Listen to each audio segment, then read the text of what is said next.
Hi everyone, I'm Pastor Bob Evans. Been on staff at Wildwood since 1991, and for 20 years I was the senior pastor until Pastor David came in 2016. And I'm here to give you a little bit of perspective on this beautiful building we're sitting in, the Northside Community Center.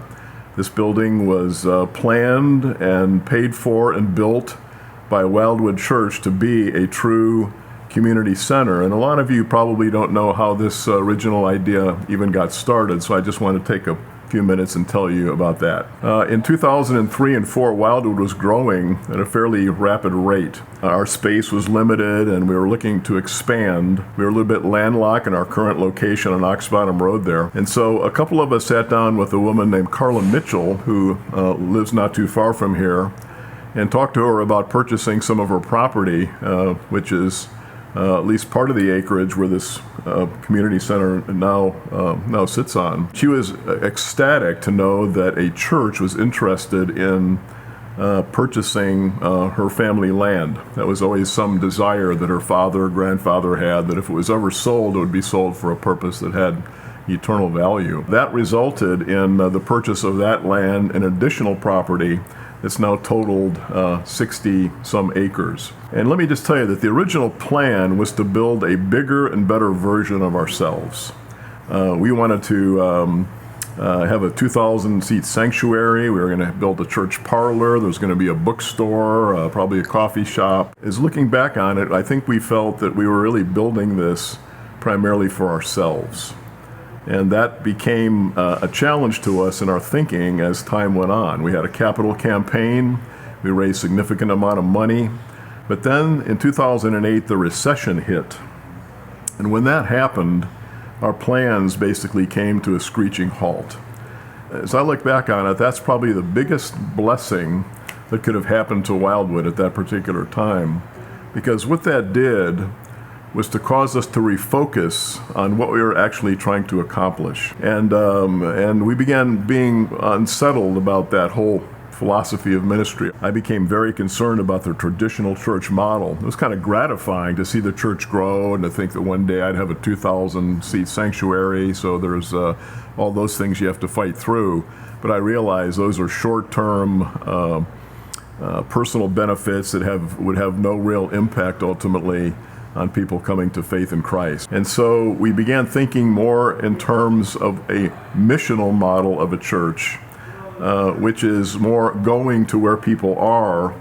And there's all sorts of documentation from the past, kind of a sort of a legal footprint here we've had. He said in mid-2008, the session put all plans on hold as they worked through the reshaping of our philosophy of ministry from a traditional church model to a more missional church model.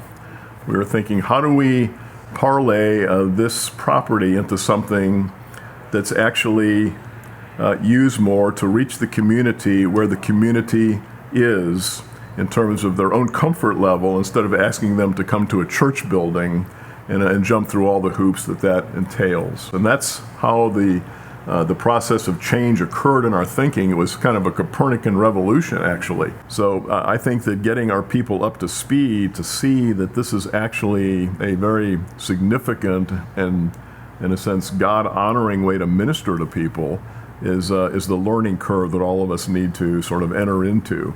And as long as we're thinking in traditional church models that the building is ours, and we might let a few people trickle in that we feel safe about using the building, that model will not be sustainable, I think, in the years to come. But none of this is a challenge to our orthodoxy or to our biblical commitment or to our standards as a church.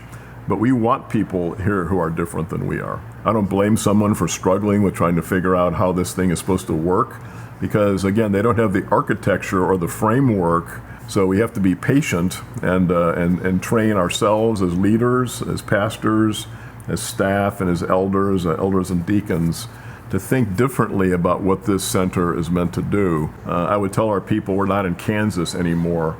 And because of that, we need new ways of trying to reach into the community.